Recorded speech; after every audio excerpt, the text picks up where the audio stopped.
What's good, everybody? It's Nate. Welcome back to the That Talk podcast. It has been a minute. I know I've said that before. But I'm actually going to be talking about why it's been a minute. And I'm actually going to be trying to, as I always do, trying to draw some inspiration from the times of my life, from my experiences. And today I want to be talking about goal setting for driven people. I want to be talking about the journey. I'm going to be talking about that mountaintop climb and that feeling of when you get there, like everyone is chasing. And I'm going to be talking about how to kind of deal with this and how to combat it and how to deal with when you set a goal, a big goal, when you accomplish this big goal, and how you feel afterwards. Because I will tell you that there is this sort of sometimes emptiness of after you get there, right? When you cross the finish line, when you get to the mountaintop, when you sit on the podium, whatever, metaphor you would like to use. And it's kind of weird. It's kind of lonely. It's kind of confusing, right? Because we build up the destination so much, right? When we get there, we will feel this way. When we have this, I will feel this way. When we have this, I will act like this. When this, then X. And it's just not that. It's just not it. So as you guys know, I've been stunt riding for the last 10 years. And this was my entire life. My entire existence was the bike. My entire life was the bike. I risked my life for the bike. I spent all my money on the bike. I invested every single thing that I could possibly give, blood, sweat, and tears, into the bike. I will give whatever the thing is for me, every single ounce of everything that I have. And in the last 2 years of me having 2 children, being married, I've realized that I'm just not willing to risk my life for the bike anymore. Yes, I still will ride. Yes, I still do ride. And yes, I still will ride. But the fashion in which I do it and the amount of time and energy in which I'm going to put into it is going to be different. And ever since I had my kids and I'm building my family, they are what I will die for. And so I felt like I had reached a little bit of a pinnacle for the bike, right? I like I said, I put everything I had into it. I set all these goals. I crossed all these goals off. But what happens when you cross the goals off? Now what?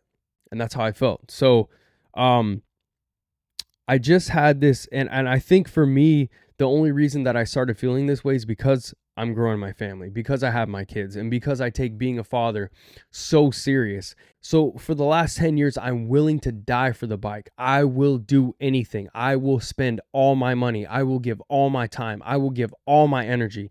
I will die behind these handlebars. And now that I have my family, I just won't. They are what I will die for, because that's how I believe we're supposed to live. I believe that we are supposed to die for whatever it is that we believe in. And my family and my kids and my wife are what I believe in. And so I'm going to switch my mission over into that. But nobody talks about the feelings in which go on when you're confused, right? When you reach that peak, when you reach that mountain, and you're supposed to think, I made it. You're supposed to feel like I made it. There is nothing better than this. This is everything that I've worked for. This is exactly what life's about. And then you get there. And you look around and you're like, okay, now what? Now what do I do? There's this like metaphorical exhale, right? When you reach the top of the mountain, when your door is locked and you're trying to get into it with a credit card and you finally get it open and you break that door open that you've wanted to break open, and you have that moment. That's the moment that we're all seeking. But nobody talks about what happens after that moment. And that's what I want to touch on. How to deal with that exhale moment. How to deal with that top of the mountain moment that no one's talking about. I felt confused. I have always identified for the last 10 years, this is who I am. I'm a stunt rider. And when you identify, I've talked about this before, identity is the most important thing, because when you identify with something, when you speak something over yourself, those are the things that you do. So if I'm a stunt rider, I'm going to die for this. I'm going to be the best. There's things that I do on a day-to-day basis, how I think, how I eat, how I talk, how I go about my day, what my habits are. All these things are going to align with the idea that I'm going to be the best at what I'm doing. Okay. And the moment that you reach that the moment that you reach the pinnacle of that and you decide, oh shit, there's more to life, or not that there's more to life, but there's more for me in this life. There's something else out there for me. Okay. What do you do? I felt so alone in a house full of love. My wife and my kids full of love. I felt so alone.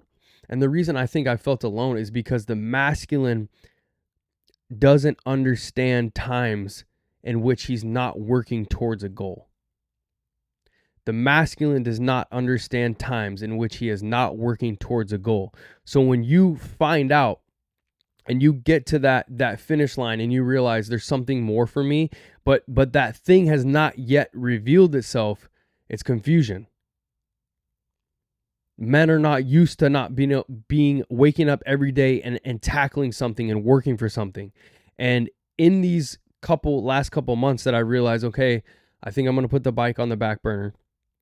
I think I'm going to recharge myself and head out in a direction towards something new.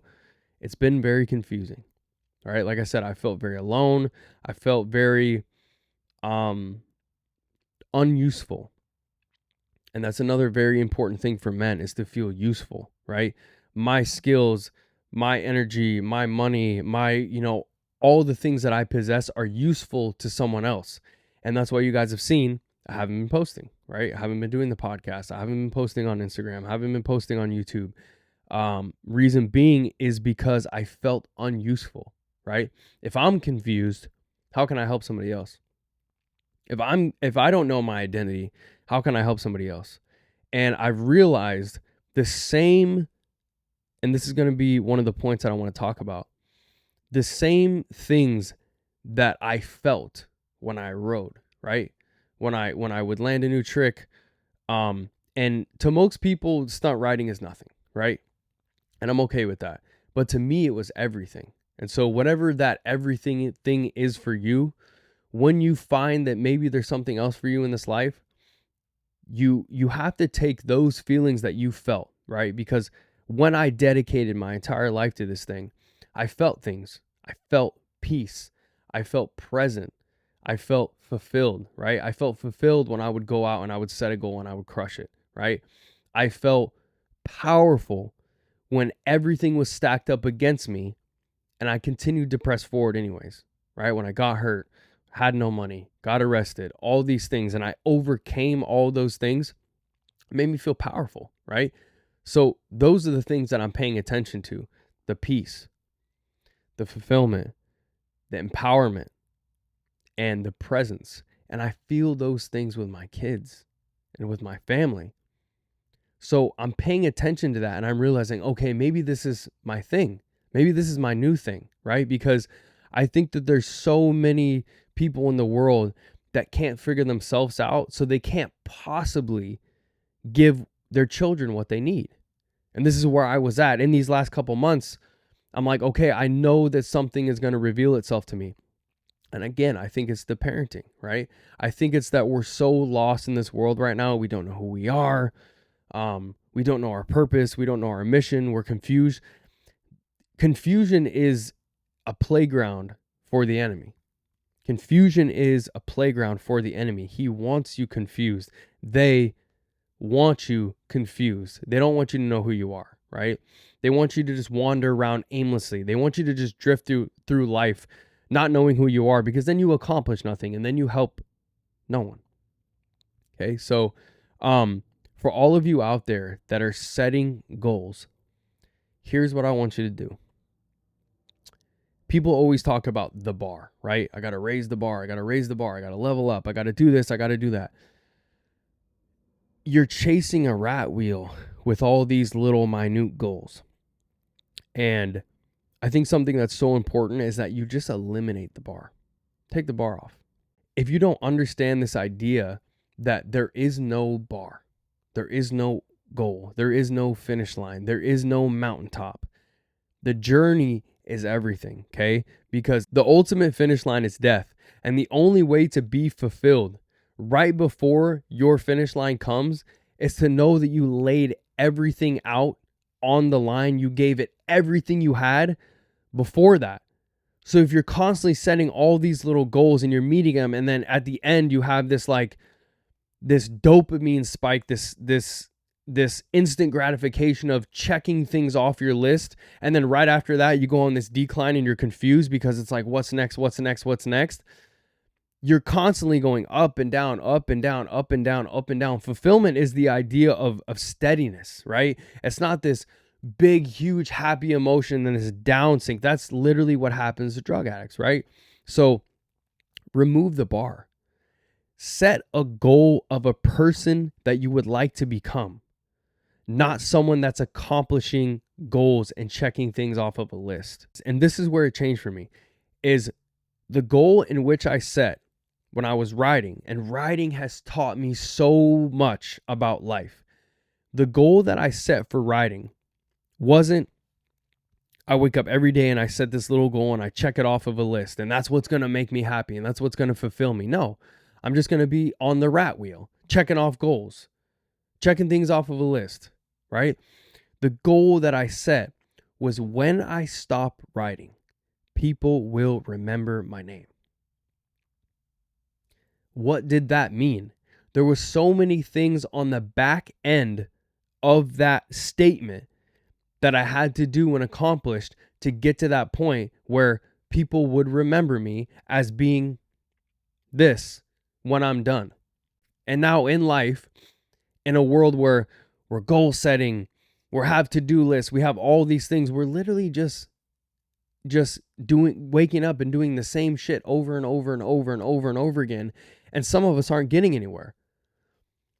What you do you set a lifelong goal of a person that you would like to become.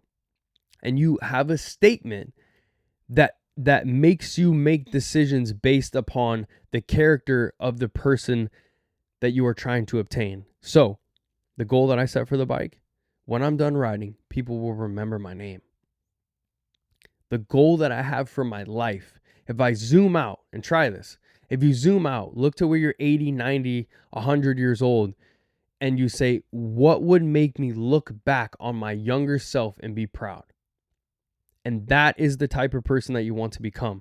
That is the type of goal, quote unquote, that you want to set. And the goal now is, will my story be useful? It makes it easy to live your life in accordance to the person that you want to become. How will your story be useful? If you wake up every day, you're faced with decisions, right? Every single day, you're faced with decisions. Some of them that make you feel inadequate and some of them that make you feel empowered, okay? When you look back 80 years from now, 70 years from now, however old you are, and you say, what did I do in my life if I were to tell my story that would serve someone and inspire somebody? And those are decisions that you make on a daily basis. All the little minute decisions are made based around the one single goal of, how will my story be useful when I tell it at the end? This is where I want to wrap it up for you guys. Every day, live according to your values. Be yourself, be authentic. Ask yourself, when I make decisions, how will this impact somebody that hears my story? Will my story be useful when it is told, right? Because at the end of the day, you don't have anything to lose. I know that we're all wrapped up in our ego, and that's what was going on with me. I don't want to get off this mountaintop. I want to be the guy. I want to be the best, right? I want people to still look at me for this, but I know that's not fulfilling to me. The climb is actually the best part. The newness of something new and trying things new that are unknown, that is the best part of the journey. It's the learning and the breaking through the limiting beliefs and the fears and all these things that were actually so important to me for riding. And it's never about the accomplishments. It's always about the journey. If you guys have been through this, you'll fully understand. Thank you for listening. Thank you for watching. If you're watching on YouTube, thank you. Like, subscribe, comment, share with a friend.